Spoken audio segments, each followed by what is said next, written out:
خليني أسألك كده سؤال غريب شوية. ليه مثلا لما نشوف اللون الأحمر بنحس بالغضب أو الخطر؟ وليه مثلا لما نشوف اللون الأخضر بنحس بالتلوث؟ وليه لما نشوف مثلا اللون الأصفر بنحس بالأمل؟ الغريب هنا يا صديقي إن المشهد هو المشهد، بس الفرق لون واحد بيغير مشاعرك. وفي الحلقة ديت هعرفك سر الألوان حتى لو أنت مصور الفيديو بتليفون، وإزاي تودي الفيديو في حتة تانية زي ما بيقولوا. وفي نص الحلقة كده يا صديقي هوريك مشهد حقيقي لون واحد بس غير مشاعرك زي ما ذكرتلك في أول الحلقة. وبرضه خليك متابع معايا عشان هديك هدية قوية جدا جدا جدا.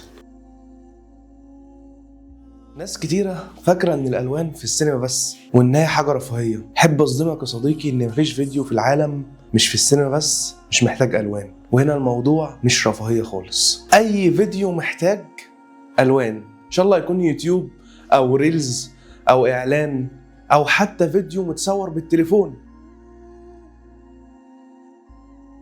في صناعة السينما الكبيرة في شخص متخصص للمهنة ديت اسمه كولوريست، بيعدل اللقطات، بيوحد الشكل البصري بتاع الفيلم، بيخلي الالوان موحدة في كل المشاهد. السؤال الأهم، دي مهنة مش خاصة بالمونتير في عالم السينما، هل لازم أتعلمها؟ المونتير يا صديقي لازم يتعلم التلوين، لأن أغلب شغلنا مش سينما يا صديقي. زي ما أنت عارف في كل الفيديوهات اللي أنت هتعملها أنت اللي هتمنتجها وأنت اللي هتلونها، صح ولا غلط؟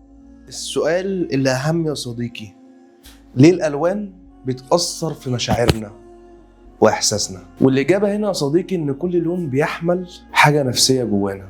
يعني مثلا عندك اللون الأحمر بيحمل الغضب وبيحمل الخطر، وعندك اللون الأخضر بيحمل التلوث، والأصفر الأمل، وعندك الأزرق في التطور، وعندك في الجو البرد. ودي أمثلة بسيطة لكام لون أنا ذكرته لك. في ألوان كتير في عالم السينما، لو عايزين حلقة مخصوص للكلام ده قولولي، احنا في الحلقة ديت نتعلم الأساسيات. لكن لو عايزين حلقة للألوان مخصوص اكتبولي في الكومنتات. مش عايز أطول عليك يا صديقي ونخش على الشرح.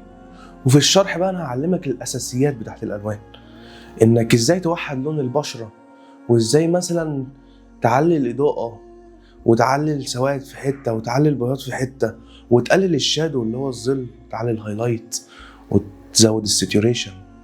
ده كله هنتعلمه في الحلقه ديت. لكن السؤال الاهم يا صديقي للاسف لازم اقوله، وليه بتقولي للاسف؟ عشان خاطر انا بحب البريمير جدا. لو انت شخص عايز تتعمق في مهنه الكولورست ومش شرط بس تعدل الالوان ليك وتخش بقى عالم السينما وتمسك كل جزء تعدله والكلام ده كله، فانا احب اقول لك البريمير هو حلو، بس في دلوقتي احسن في عالم الالوان وهو الدافنشي. للاسف بقولها عشان خاطر انا بحب البريمير الصراحه. لكن انت لو في ايدك انك تتعلم الالوان مثلا، فاحب اقول لك خش عالم الدافنشي. لكن في الكورس ده احنا بنتعلم البريمير، فلو انت يا صديقي مونتير وبتعدل الالوان والكلام ده كله البريمير هينفعك وزياده. لكن انت لو عايز تخش العالم الكبير ده فانا بقولها لك بالفم العريض، دافنشي هو اللي هيخدمك. ركز معايا بس يا صديقي عشان خاطر اقول لك الهديه اللي انا محضرها لك. في عندنا في الالوان حاجه اسمها لطس. اللطس ديت بيكون فلاتر جاهزه بتتحط على البريمير. حلو كده. الفلاتر ديت مش بكترها، انا محضر لك اهم فلاتر انا بستخدمها لطس، هديه مني ليك. تحملها ازاي؟ تحملها هتلاقي اللينك في اول كومنت. وخلي بالك مش هينفع تنزلها غير لما تشترك في القناه. الطريقه قلت لها المره اللي فاتت، وهحط لكم الفيديو بتاع المره اللي فاتت دلوقتي عشان تعرف تنزلها ازاي. تعال اقول لك بقى يا صديقي قبل ما نبتدي الحلقه ازاي نحمل الحاجات. عامة هتلاقيها في أول كومنت في الفيديو اللي أنت بتشوفه دلوقتي، هتدوس عليها. حلو كده، هيروح لك للبتاع اللي أنت عايز تحملها منها. هدوس إيه؟ سبسكرايب أون يوتيوب، تشترك في القناة. طب أنا يا عم عبادي مشترك، أعمل إيه؟ إلغي الاشتراك يا حبيب أخوك. حلو كده، واشترك تاني. هترجع للموقع، البتاع اتفتح أهو، مديك اللون الأخضر أهو. هدوس أنلوك. حلو كده، وداك إيه؟ للعادي جوجل درايف، وتحمل براحتك. ويلا بينا ننطلق على الشرح يا صديقي. بص يا صديقي، اول حاجه بنعملها حلو كده، ما اعرفش شكل عامل كده ليه بس ما علينا، ما حاجه حلوه عشان خاطر نظبط كل حاجه. يعني مثلا اول حاجه نعملها في الالوان، نروح عند حاجه اسمها لومة القرار. لو مش موجوده دوس هنا على ويندو وفعلها. حلو كده. لو مش موجوده بالشكل ده دوس كليك يمين. حلو كده، وخليها فيكتور سكوب. حلو. لو موجوده باي شكل تاني خليها فيكتور سكوب. طب دي مهمتها ايه؟ دي هنخلي لون البشرة موحد. نعملها ازاي؟ نروح للوباستي، ولو قصدي لو رحنا دلوقتي هتلاقي، بص شايف الدايرة ديت؟ آه، موجودة في كل الألوان. ليه؟ عشان أنا محدد الفيديو كله. طب أنا لو عاوز أعمل حتة اللي هي بتاعت الوش بس، أعمل إيه؟ أولا بتاع الصورة ديت هتكون عند السهم ده. إزاي؟ أهو هنعمل ماسك نحدد فيه الوش بس. حلو كده، يبقى الوش بس عندي موجود. وعند الكلر، شايف البتاعة الصغيرة ديت بقت عملت لون البشرة بس. هنخليها على البتاع ده، على اللاين ده. نعملها ازاي؟ أهو نكرفز. حلو كده، ونروح على الهب هيل. هنعملها ازاي؟ شايف القطرة ديت؟ نجيبها على لون البشرة. حلو، نقعد بقى نعلي الكيرف اللي في النص ده أو نوطيه لحد لما تبقى على اللاين بالظبط. حلو كده،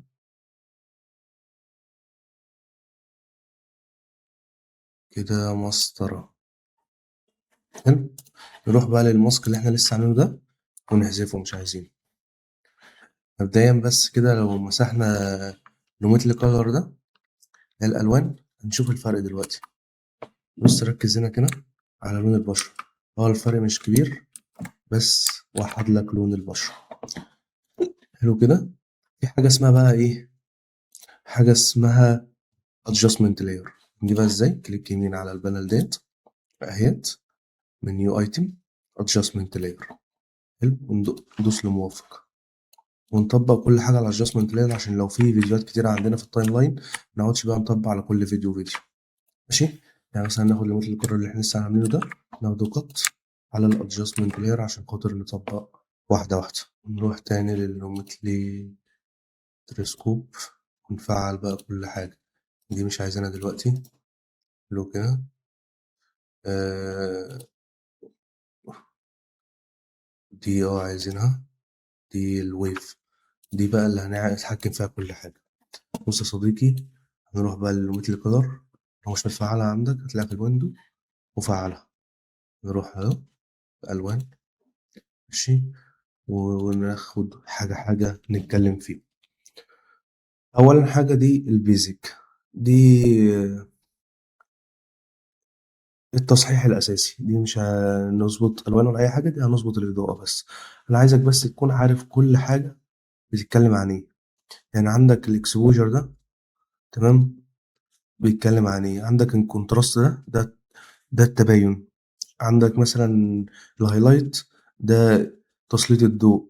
حلو كده. عندك الشادو اللي هو الظل. عندك بقى وايت والبلاك، الابيض والاسود وهكذا. ودي درجة الحرارة. حلو كده. ودي اللون اللي انت عايز تديه للجو بتاع الفيديو. ايه الاساسيات؟ ماشي يا صديقي. طب الاساسيات دي هنعمل فيها ايه؟ نقعد نلعب فيها. بس اهم حاجة، شايف ديت؟ ما يعلاش عن 100 وما يقلش عن الزيرو. فانت ايه؟ ما ينفعش اعمل كده، كده اقل من الزيرو. حلو كده. ما ينفعش اعمل كده، كده اعلى من 100. وصلت؟ نقعد نلعب بيها فيها المنطقة ديت، هنا كده، ما يعلاش عن 100 وما نقلش عن الزيرو. حلو يا صديقي. وهكذا. شو انا عايز جو الفيديو مثلا دي، نلعب دلوقتي في التباين. تمام. ودي الضوء. حلو. حلو كده. دي الشادو اللي هو الظل. حلو. دي الوايت حسب مود الفيديو انا عايزه ايه. دي البلاك. بص انا لو قللت بلاك كده، شايف؟ بص ركز معايا ديت هنا كده، ركز معايا هنا. بص كده قلل عن الزيرو خالص. كده بقى في سواد في كل حتة في الفيديو. طب انا لو عليت هيبقى برضو وحشة. فانت ايه؟ خليك في المتوسط كده. ماشي. السيتوريشن بقى، السيتوريشن ديت التشبع. حلو كده. انا عايز الجو لونه ايه؟ اصفر، اسود، وهكذا. التشبع دي انا شايفها حلو كده، حلو لحد كده. نيجي لتاني حاجة، creativity. حلو كده. دي بقى الإبداع. عايزك برضه تكون عارف كل حاجة عشان خاطر إيه، تكون معانا في الصورة. دي التشبع saturation هتلاقيها برضه هنا، حلو كده. دي الحيوية بتاعة الفيديو، حلو، برضه تتحكم فيها براحتك. دي الsharpening، دي بتاعة عايز أعمل blur، لو مثلًا الصورة بايظة ومعمول لها blur، الfocus هربان والّا حاجة، فأنت ممكن تتحكم فيها، بس اوعى تعلّيها أوي عشان بُص هتكون عاملة كده، اوعى تعلّيها أوي، فأنت تتحكم فيها برضه ما تقلّش عن الزيرو بس. كده أنا شايفها مناسبة. ودي بقى إيه، الshadow، ودي الhighlight. أنت بقى إيه، عايز الmood بتاع الفيديو يعني، مثلًا أنا عايز الmood الفيديو كده، باحب أعكسها بقى، يعني مثلًا عملت أزرق هنا، باحب أعكسها تكون أصفر، فاهمني؟ ونروح للكيرفز يا صديقي، حلو. دي ندي النقطة هنا، نقطة هنا، نقطة هنا، نقطة للشادو، نقطة للهايلايت، ومثلا نعلي برضو ما تقلش عن الزيرو. بص من الآخر دي التحكم بتاعك، انت العب في أي حاجة براحتك بس دي التحكم بتاعك، حلو. وهنشوف برضو الفيديو قبل وبعد. ده بالنسبة للون الأبيض. عايز باللون الأحمر نفس الكلام، أنا عايز أودي الفيديو المود إيه، في أزرق أخضر ورايا كتير، أتحكم فيه برضو، تمام. أنا شايف كده مناسب جدا. الأزرق أنا شايف ماشي، حلو يا صديقي. بص بقى يا صديقي، دي حاجة مهمة جدا جدا، خليك معايا فيها. دي حاجة اسمها الصورة. الصورة بقى إيه، عايز بقى إيه، أعمل حواف سودا في الجناب، أعمل حواف بيضة براحتي. مثلا ممكن أعمل حواف سودا كده، بس أنا إيه، ممكن أصغرها أكبرها براحتي، وهكذا. ممكن أتحكم في الحجم بتاعها برضه، متقلش عن 100 ومتزيدش عن، متقلش عن الزيرو ومتزيدش عن 100. دي بقى إيه، عايزة حادة، عايزة ناعمة، براحتي. حلو كده يا صديقي، ده البيزك. وقلنا الإبداع، وقلنا بقى إيه، نتحكم في كل حاجة. دي بقى إيه، منحنيات التشبع. حلو كده. دي مثلا عايزة كده كده، مثلا اللون الأصفر، ماشي. أنا عايز الجو كده هادي. بص كده بقى، تعالى نشوف قبل وبعد. دي قبل، دي بعد، شايف الفرق؟ تعالى نكبر الادجستمنت لاير كده عشان نشوفها في نص الفيديو اهي. دي قبل، دي بعد. انا شايف في لون ابيض كتير على وشي، فهنحاول نقلل الهايلايتس سيكا. حلو كده، هتلاقيها تروح للبيزك تقللها بس كده يا صديقي. دي انا شايفها جامدة جدا جدا جدا يعني. بص كده قبل، كده بعد، حلو. ممكن برضو تزود الكونتراست وهكذا يا صديقي. دي بقى ايه، ممكن اخليها لون ازرق والتانية عكسها عشان خاطر ندي جو للفيديو بس. في حاجة بقى صديقي اسمها اللوت. حلو كده، اللوت ديت، ده بيكون مثلا، يعني تعالى بس نشيل اللي احنا لسه عاملينه ده خاطر ما يأثرش على الفيديو. adjustment layer، ناخد adjustment layer جديدة كأننا ما عملناش أي حاجة. اللوت ديت، بص يا صديقي، دي بيكون مثلا زي الفلاتر كده في عند البريمير. حلو كده، تقول لي ده بوظ الصورة، لا ما بوظ الصورة ولا حاجة، انت تتحكم في كل حاجة. حلو كده، بس انا بعترفش باللود بتاعت البريمير. هنعمل ايه، هندوس نون ديت ونروح نجيب لود من عندنا. حلو كده، او الاضافات، نجيبها من عند عبد الهادي. حلو، اضافات، اضافات جديدة، لود اهي. بص يا صديقي، تلعب في كل حاجة براحتك. يعني مثلا بحب اللون ده، اللون التركوازي ده. حلو كده، وتحكم براحتك برضو من اللي احنا عملناه في الأول، تحكم فيه براحتك لحد لما ايه توصل لنتيجة مرضية ليك، فاهمني؟ نرجع تاني معلش ونختار مثلا لون تاني. ده بينفع في الصحراء، حلو كده. ده بينفع مثلا جو هادي، قهوة والكلام ده كله. ومثلا ده الجولدن بيشبع، حلو كده. على فكرة ده شبه اللي احنا لسه عاملينه يعني، بس والله اللي احنا لسه عاملينه أحسن، فاهمني. وفي كام واحد عندك يعني مش من كترهم يعني، هي مش بحلاوتهم يعني. ده بينفعوا أكتر في الحاجات السينمائية، فاهمني. يعني اللون ده أنا بحبه جدا. وتلعب بقى براحتك كل حاجة، ماشي، لحد لما توصل لنتيجة مرضية ليك.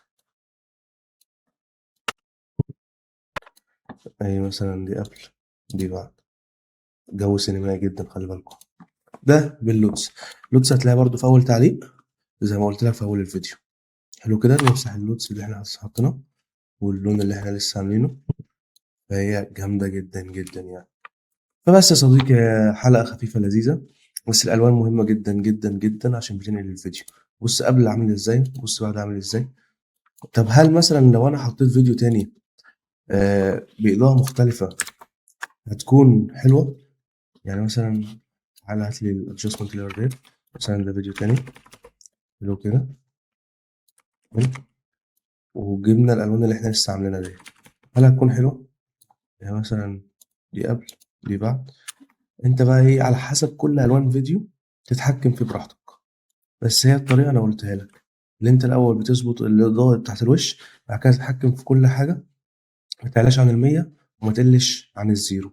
إذا كان تشبه بقى، إذا كان هايلايتس، إذا كان شادو، إذا كان وايت، إذا كان بلاك، براحتك. وفي النهاية يا صديقي، أنا عايزك تقرأ في عالم الألوان أكتر، وعايزك تشوف كل لون بيأثر بمشاعر المشاهد إزاي. وأنا زي ما قلت لك في أول الحلقة اللي أنا علمتك أساسيات إزاي تعمل كده، وإزاي توحد لون البشرة، وإزاي وإزاي وإزاي.